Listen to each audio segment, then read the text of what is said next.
There there we go. Okay, recording is happening. So welcome to everyone who has just joined us from the waiting room, and I will pass you over now to Holly and Pam. Thank you. Thanks, Becky. Hi, everyone. Just to echo what Becky's saying, thank you so much for joining us this afternoon, post teaching if you're back in the classroom this week, or post, going back to work after the summer. It's really nice to see people, especially at this kind of twilight session. I thought it might be quite interesting, Pam, if we just start with kind of the thinking around kind of why we're sharing this information. So for a lot of the people who maybe don't know, myself and Pam, we work in the post-14 or post-16 sector, which is further education. So that's working for colleges, but also sixth forms are included in that. And we work with students who don't achieve a grade 4, and they come to us in a college environment and they resit their GCSEs, or they might go on to doing something slightly different. They might sit and do a functional skills qualification. But more and more as we're going through, we're seeing that schools, sixth form schools and colleges really are kind of dropping that functional skills for the post-14, post-16 sector and are moving towards GCSE being the more favourable option. And I know that's happening in quite a few places regionally where I'm based, but also kind of, wider. And it's been a big talk around moving awarding bodies as we've come out of post-COVID. So our thinking was really around, what are the options out there? And wonderful colleague, friend, English Association member Pam, her colleagues and herself have been working on the Pearson and have been delivering it to students recently. So we thought it'd be a really great time for us to share what the Pearson looks like after it's been delivered, but also to kind of gauge from an educator's perspective how it's been and what's worked, what's not worked. And I think they're the most valuable perspectives as other teachers that we get from that. So Pam, I don't know if you want to introduce yourself, share with everybody what you do. Yes, so my name is Pamela Dale. So yeah, I work in FE, teaching research students, and we moved to Pearson's 2 years ago. So this is our second set of results. I'll admit we were hesitant to move when it was originally proposed by our manager, because I think sometimes you get there's comfort in the safety of what you know. So if I'm really honest, we weren't keen on moving, but I would say, hand on heart, that I think it has been the best move for our students. We had fantastic results last year, good results this year. The grade boundaries have gone up quite a little bit, so that's had an impact.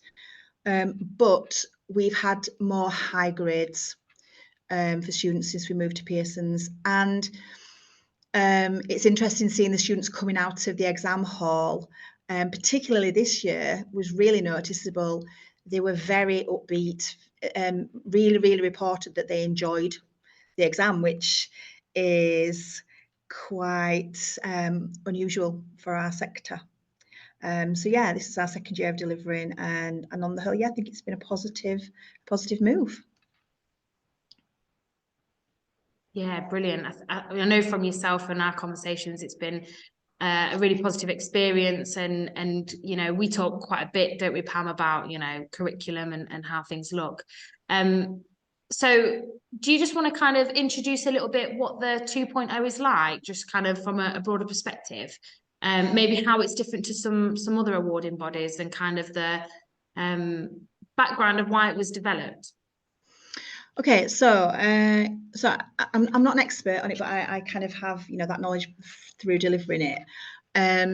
We were with AQA before, and so the Lift 2.0 has been put together specifically focused at resit students. So in that respect, it to me, it gives our students a fairer, even ground kind of thing to approach the exams with. In schools, you will always have your high flyers. So there's that sort of disadvantage there with our students. So we so it came about originally for that, but from conversations I've had with different people, it's definitely something that schools are now looking into. I know some of my colleagues, some of their friends, they have schools that are delivering it. So it's not an easy qualification. So it's still exactly the same accredited qualification, and students are expected to reach a certain criteria.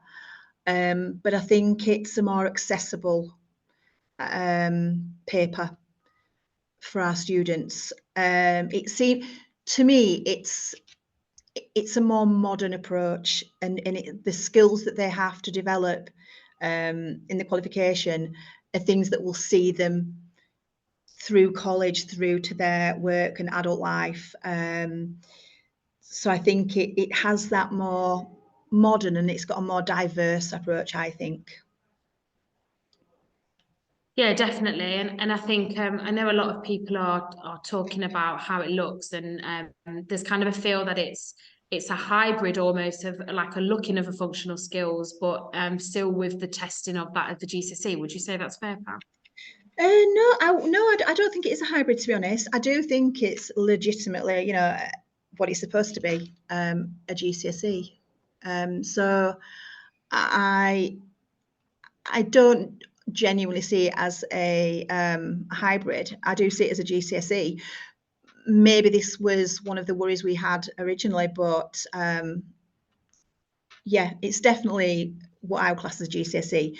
There are a lot, the skills that the students are tested on are very similar to AQA.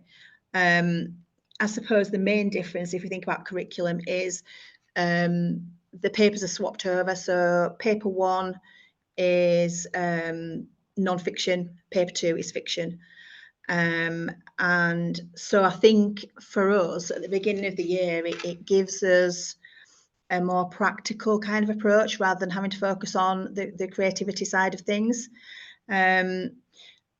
Paper 1 is the only paper that deals with evaluation, but there's language analysis in there as well. And I think the biggest difference is the writing questions for both papers.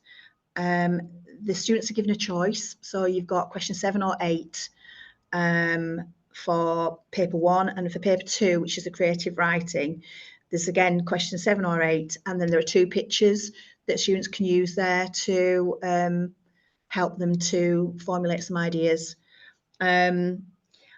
I particularly liked a part of the curriculum. We were able to integrate things about looking about identity and so bring kind of like wider social elements and discussions into the teaching straight away. So that was really interesting, and we were able to, even though, so paper 1 is predominantly dealing with 19th century texts, which sounds scary, but the first text is quite short, the second one a little bit longer, but I suppose we approach it from the perspective of people are people, experiences happen throughout life, throughout time. So there is always something that the students can connect with, regardless if it's 19th century, it doesn't matter. If you unpick it and you have conversations and you have, I think their texts are very good for creating discussion in the class. So I think that's a nice thing. And it looks at things like etiquette. So some of the text from the anthology, it looks at things like etiquette, which seems quite outdated, but then you can have a conversation about how things have evolved and how things have moved on. A lot of the students really liked looking at things like industrialization and mechanization and science, and thinking about how, particularly in the Victorian period, how things moved along really, really quickly, how so many technological advances were made. So it almost gives you that freedom to explore history, society. There's a lot of things about gender inequality, there's the Lit in Colour that deals with racism and, you know, slavery and all those kind of things. So there's a real rich vein of topics that you can, you know, dig into and have really rich discussions with students about with the reading, which our students found really interesting and found that they could really engage with it. That's all really positive, Pam. I'm just going to jump in with a quick question. Just about the curriculum, just while you were talking about the kind of different types of texts that are coming out there, and I know you said students have enjoyed it. How do you think students have found or how did your students find maybe the changeover? So, you know, those who were doing AQA in 1 year, then maybe they came back to do another year, or they were doing AQA at school, or other awarding bodies are out there. Let me put that out as a disclosure. But let's say, how did they, you know, feel with the transition of that? Actually really good. Again, that was a worry that we had, because a lot of the feeder schools from here are AQA. So we really worried as teachers, you know, how that would affect students. But I can honestly say it was never an issue. And having conversations with students, you know, like, so what do you think to this exam? You know, like, what are your thoughts? Do you like it? Do you like the questions, etc.? Yeah, really positive. Which again, if you know, in our sector, if you think about it, we're teaching learners who, you know, for whatever reason, you know, are frustrated because they just missed out on that 4, have struggled, you know, throughout high school for various different reasons, who are coming to us to do a vocational course, and so English is not their chosen subject, it's that bit that they're made to do.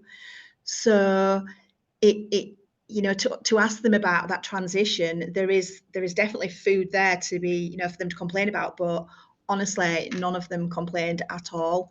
And I think one thing to think about, so the evaluate questions, although sometimes it takes them, you know, quite a while to get their head around the evaluation, the language question on paper 1, there is only one question on evaluating language.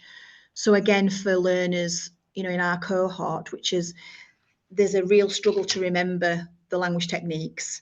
So to have that, another thing which is really good with Pearson's is there isn't, they don't have to agree or disagree. When they evaluate, it is really their own opinion. And I think another kind of real strong positive for this exam is that it's asking them to express their opinion. You know, I think a lot of young people have gone through life and through school, you know, not being able to do that. So I think it's a skill that will carry them through to adulthood, that they're now beginning to form those opinions and to look at something with a critical eye, rather than this is the answer, this is what you've got to give. So I think, you know, that for me was really positive as well. Yeah. Would you say that the curriculum then leads more towards kind of opinion and unique voice, rather than maybe more towards exam skill that maybe some people would say other awarding bodies might see? Or would you say it's kind of maybe similar? No, I think it's equal. I think there is the unique voice, absolutely, and they do you know, promote that. They do want students to give their opinion of the text. They want them to evaluate the text.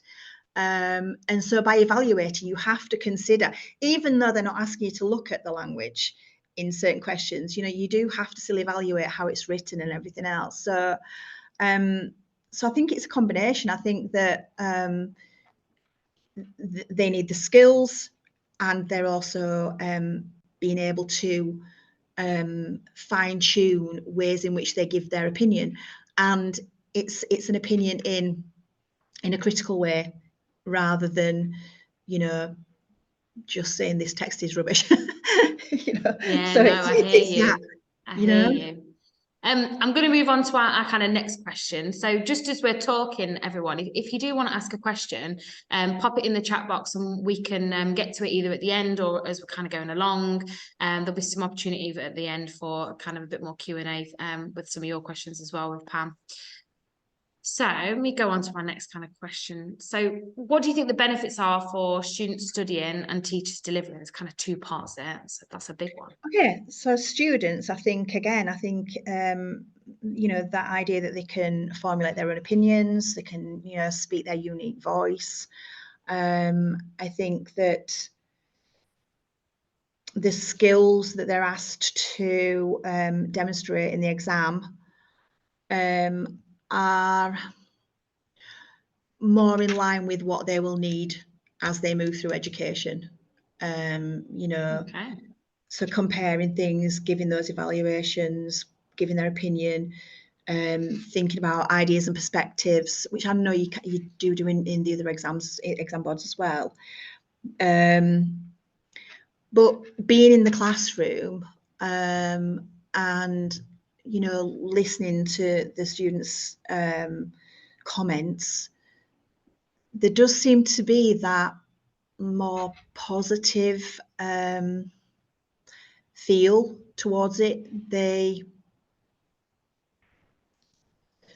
seem to embrace the questions more, and I think I don't, you know, other people who've taught other exam boards. I've always told my students to, for the other exam board, you know, do the high mark questions first and kind of move back, you know, go through it and do the low mark questions, you know, rightly or wrongly. But I think with this one, I do actually think it works really nicely chronologically through. A lot of the questions do actually set them up for the preceding questions. And with paper one, there are two texts. So if they don't get along with the first one, then they've got the opportunity to engage more with the second text. Okay. Yeah, and so paper two is so contemporary text, so 20th, 21st century.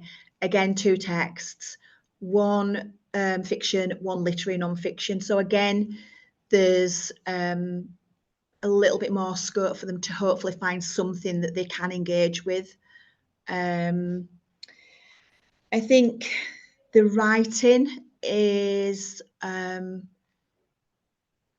so some of the questions that it's left a little bit more to interpretation, I think, and that choice again is a big plus, I think, for the students, because you know, if you're asked to write I don't know, a report, let's say, and you're not really confident on writing reports, but the other alternative is to write a speech or a letter or a formal email or something, then, you know, I would say that reduces the anxiety of the exam.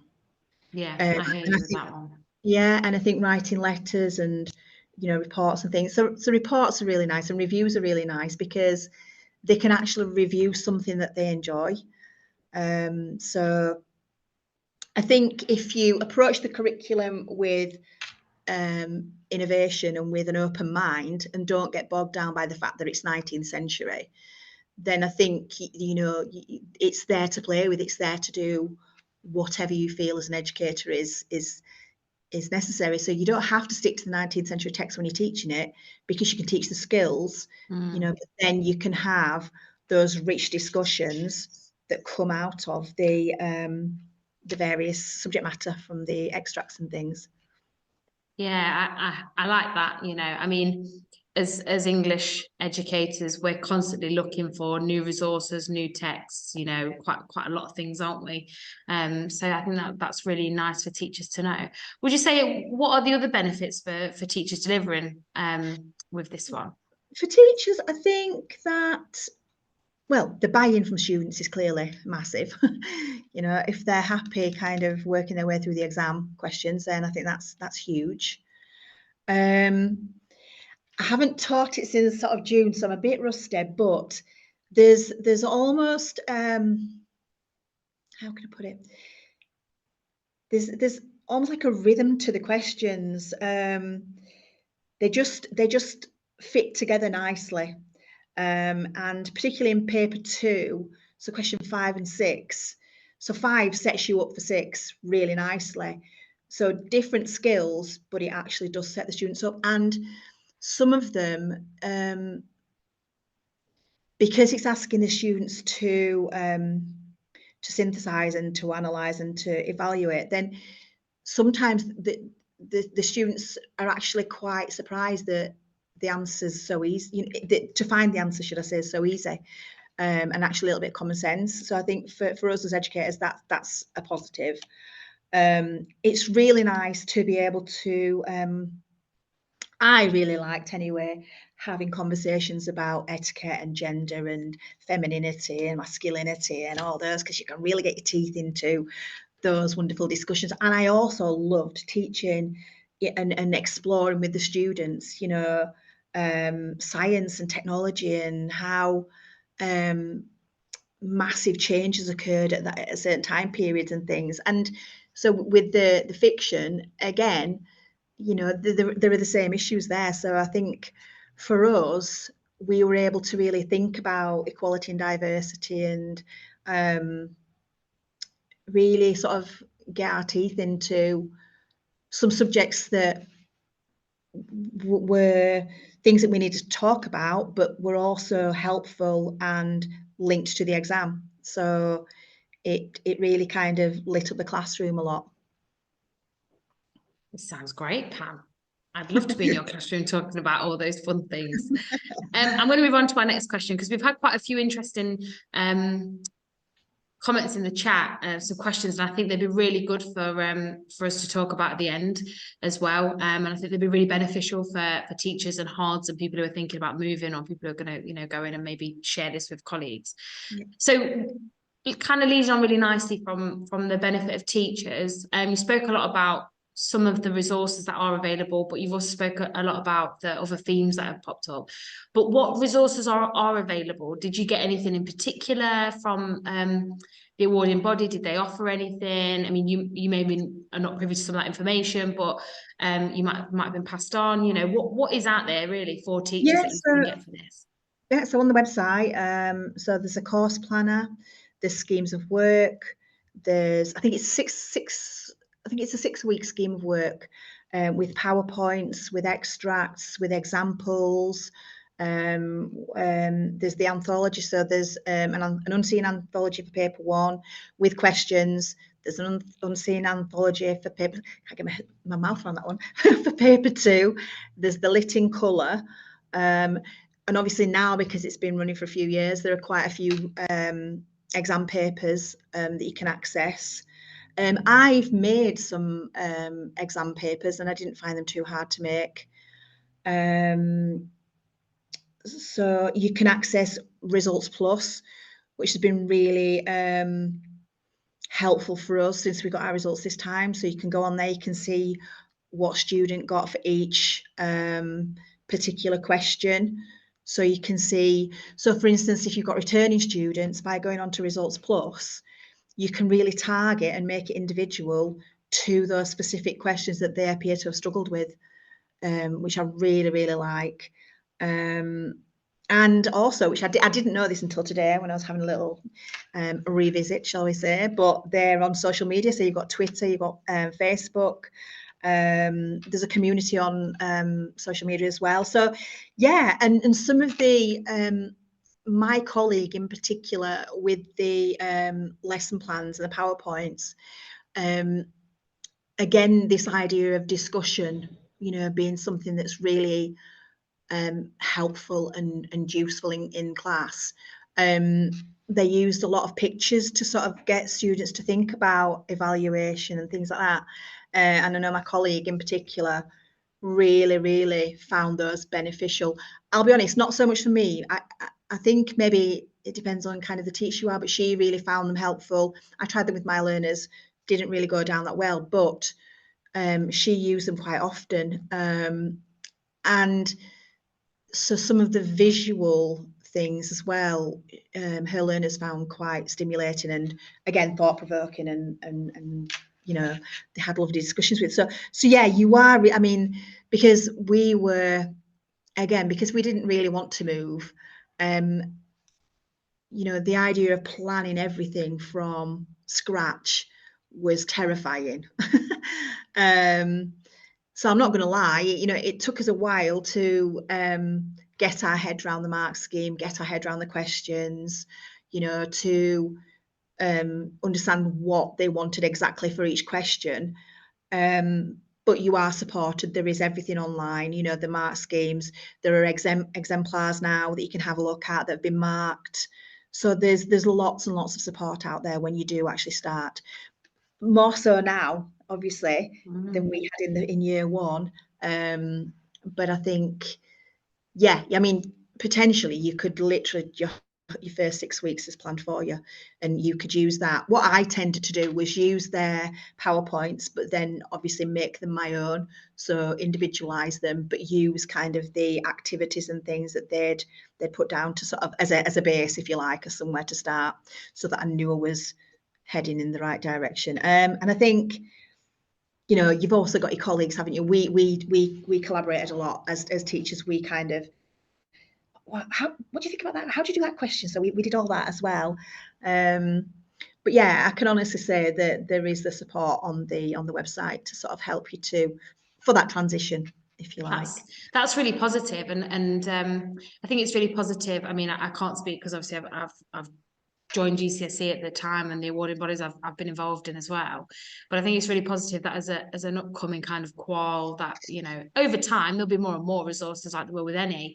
But I think it's positive that there's already kind of like a bank of resources of PowerPoints that you can take out there for teachers. And, you know, like us all, we all individualize our lessons, and it's like anything, I suppose, when you get someone else's PowerPoint, you think, you know, what were they thinking there, or how was that going to go? But seeing somebody else's work gives you that little step in. Yeah, and the scheme of work that goes along with it is quite detailed as well.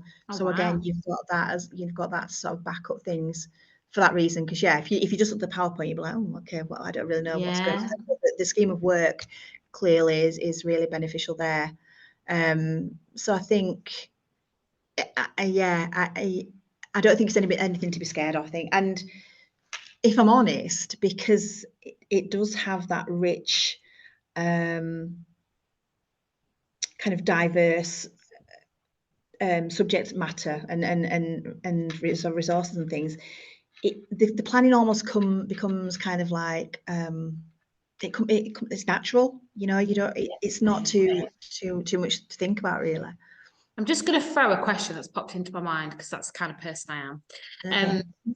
And again, it's something going back to a conversation we had prior to this. But am I right in thinking, Pam, that you've also delivered this to an adult cohort as well? Yes.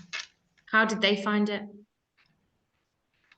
Well, they're a different type of learner, shall we say. Yeah. So the kids pretty much just got on with it. The adults fretted every single second of every single lesson. Okay. So, I mean, you know, a lot of them hadn't sat GCSE for quite a number of years. So just being in the classroom was massive, and they obviously wanted to do well, so they panicked at every turn. However, when they found their confidence, and again understood that the questions weren't actually trying to trip them up, they were actually asking them for their opinion. And as adults, I kept saying to them, you know, you're adults, you've lived a rich life, you've had all these experiences, you know, just because it's on paper doesn't somehow make it something that you've never experienced. You know, you've got to think about it as real people, real events. So then they kind of, you know, kind of eased into it more, and the results were fantastic. I mean, the adult classes, on the whole, the majority of grades were 7, 8s and 9s.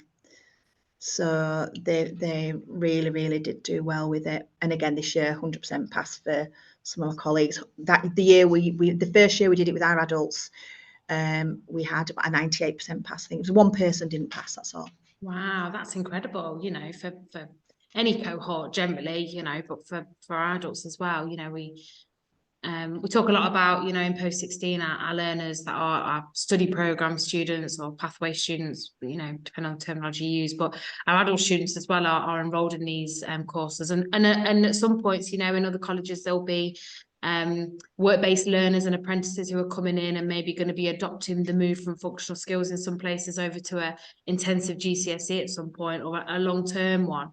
So this kind of leads nicely into, I suppose, this last question, which was, you've touched on a bit, but, you know, how do teachers feel delivering the curriculum, and do you feel it's been a successful move? So yeah, so I asked a colleague today, I said, so would you go back? Would you go back? And she said no.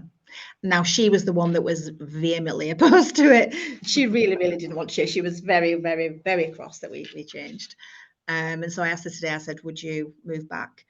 And she said no, and I wouldn't. okay. And I don't know if it's the change in exam board, I don't know, but you know, as educators, we experience various different problems at various different levels at various different times and things like that, you know, and some of those problems can come from the classroom. But but I honestly can say that over the last 2 years, I have really, really enjoyed being in the classroom. And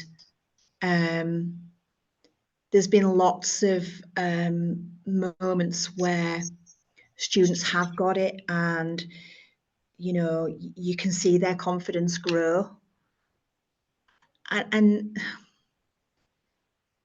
I don't think I experienced that the same when we were delivering the other GCSE. So is that coincidence? I don't know, but I do think that it's this exam is much more accessible to the modern learner, and I think it's genuinely something that they can engage with and get their teeth into, as opposed to something that they're always frightened of, which I think has probably been my experience before. Yeah, they've never really got over that fear of GCSE English. And I think that because you can talk about things like gender and masculinity, and I think it just gives the classroom a different dynamic.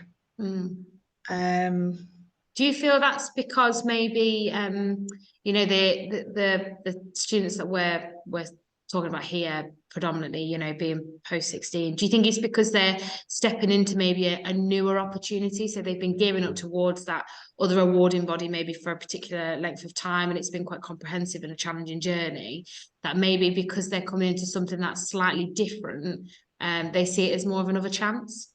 Possibly, yeah. It's not really a conversation I've had with them, but possibly it is a fresh start for a lot of them. So Yeah. that may well be the case. Yeah. So yeah, but I think as well, I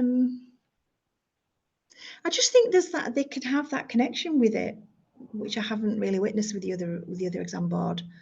And I think that, you know, that freedom to actually express their own opinion, again, for a lot of them, it is a huge change. It's a huge milestone in their lives. So I think that maybe that's the reason why they're growing in confidence. I don't know, but yeah, I think the new start, the fresh eyes, fresh perspective, you know, and you know, looking at the 19th century text. I mean, I know they do them in the other exam boards, but you know, there's only one, and I think because we look at so many over the year, again, that's probably something that they've not really experienced. Yeah. Thank you so much, Pam. I'm just going to move on to some of the questions, because again, I think they're really interesting questions, and I think also practical teacher questions, and I think you'd be really, you know, best placed to kind of answer these for people who are probably, again, thinking about going back to their teams or their managers and looking for the answers to these. So the first ones come from Kat. And Kat says, what is your approach to diagnostic assessment and the follow-up assessment checkpoints? Okay, right. So we've got a bit of a big change here. So previously, diagnostics have just been some form of written assessment, you know, some sort of reading and some sort of writing. And then follow-ups we've done, obviously November assessments and then the mock exams. I think with us, so with the results plus, I think, so the diagnostics and things, particularly again for returning students, we'll be able to target it more specifically. So the diagnostic will, in effect, a colleague said today, you know, it kind of removes the need for a diagnostic. So we've got the grade and we've got the kind of the answers, the scores they got for each questions. Therefore, we can sort of start the year by targeting those particular questions. So we don't almost have to do that initial assessment diagnostic. And again, here we're trying to kind of start the year off with a real positive vibe rather than, oh, welcome to English, sit down, let's do some writing. Yeah. So I I think, hear that. yeah, so I think, and I can only speak for myself, I think there's nothing like a conversation with a student. So I think for me, this year anyway, there's going to be lots of conversations. There will be some written diagnostics and things, or some sort of form of assessment as well. But I think having those conversations, you know, asking them what you know, what do you think you struggle with? What do you think you do well? And again, a lot of them say, "Oh, I'm rubbish at everything." But you know, you're starting off that relationship, that rapport.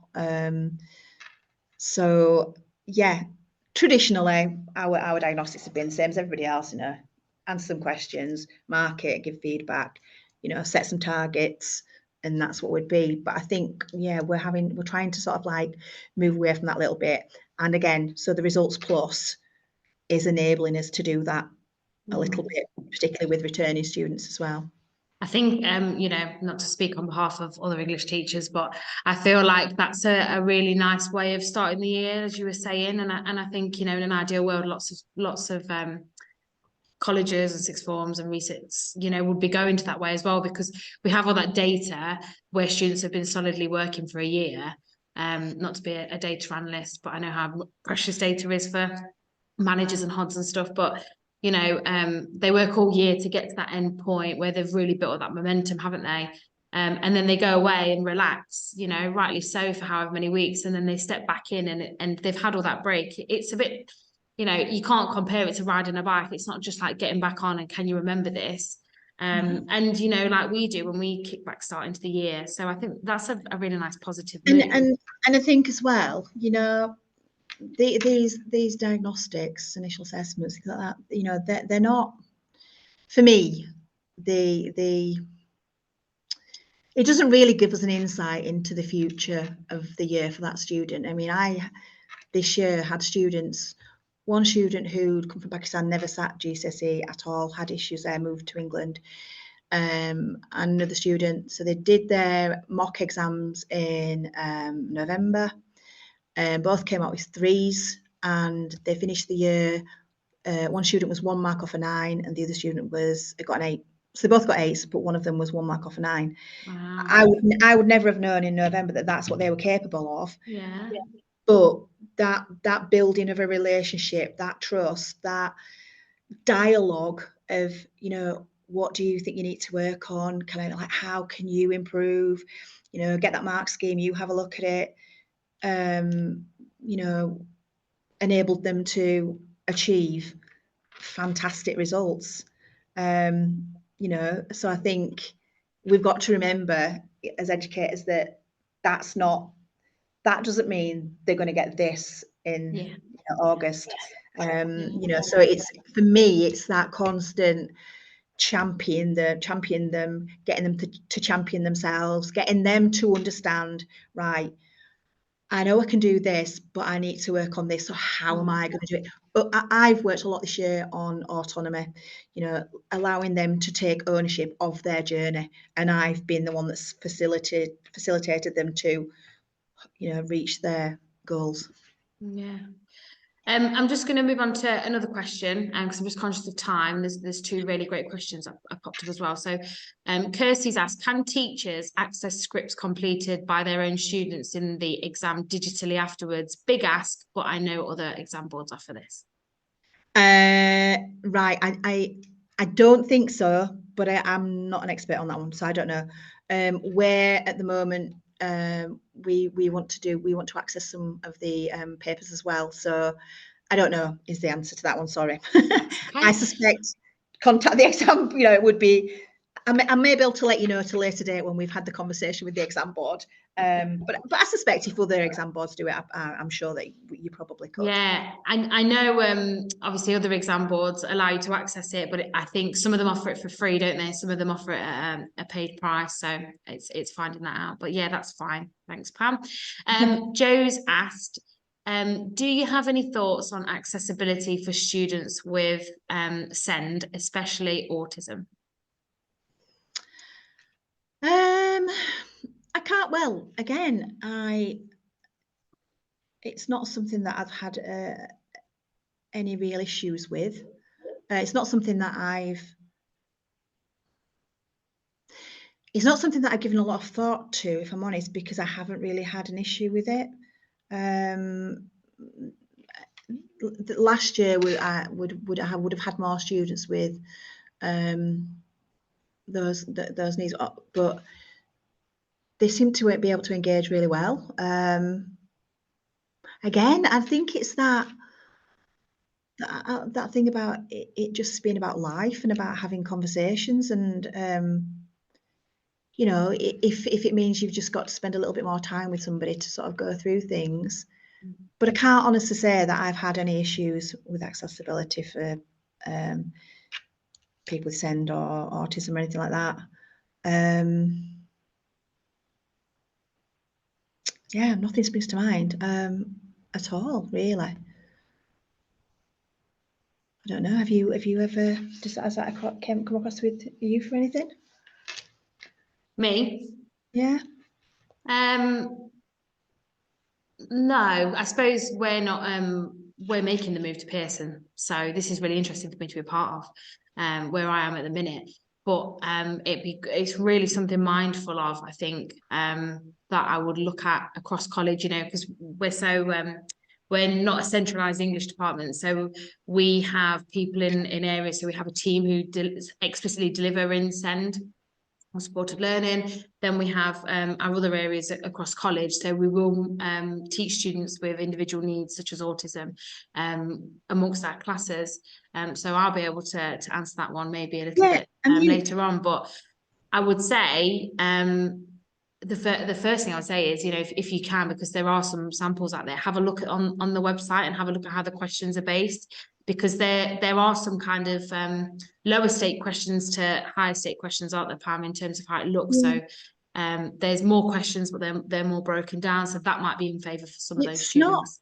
Well, I mean, we're only a small team here. It's growing this year with the GCSE, but it's not something colleagues have either have flagged up. So it hasn't been an issue for those because we just haven't flagged it up in conversations. So in that, I mean, that's positive. Yeah. So in that respect, then for me anyway, my experience is no, I haven't had any problems, and my colleagues haven't reported any problems. So I suppose that's a positive. Yeah, definitely. And again, you know, there's so many contacts out there. I know that when we've had conversations with the awarding bodies, they're really open to hearing about or being able to answer those types of questions, because they're always looking to develop their own kind of resources, as you know, as we all know as educators in here. So that's brilliant. That's all the questions we've got, Pam, but thank you so much. I will say one thing that I have had a little bit of an issue with, but there are ways around it. The 19th century stuff, vocabulary, there are a lot of words in there that these students have never heard of.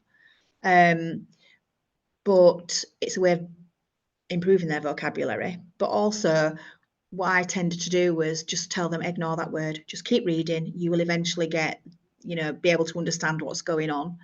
So I think that more so than thinking about SEND has been the thing, that the vocabulary that needs to be improved, and words that they've literally never heard of has been a little bit of an issue. But again, you know, it's using that to an advantage of ways to sort of improve their vocabulary and to think of it as how to overcome a problem. Yeah, you know, and that opens doors to other conversations, doesn't it? You know, about kind of culture and history and what was going on at that time, and You know, does it look like a particular another word? What do the words around it Yeah. suggest that it could be? You know, there's so much in that, which again is thinking of that critical thinking and that higher level, isn't it? That we maybe miss off. Yeah, one quick kind of anecdote. So one student, I can't remember which extract she was reading, struggled with vocabulary quite a lot, but read this 19th century piece, and I can't remember what the word was, but she said, I've got no idea what that means, literally no idea. But then she proceeded to tell me about how this woman was being portrayed as a princess or a queen, sorry. And that's it, whatever it meant, it was something to do with royalty.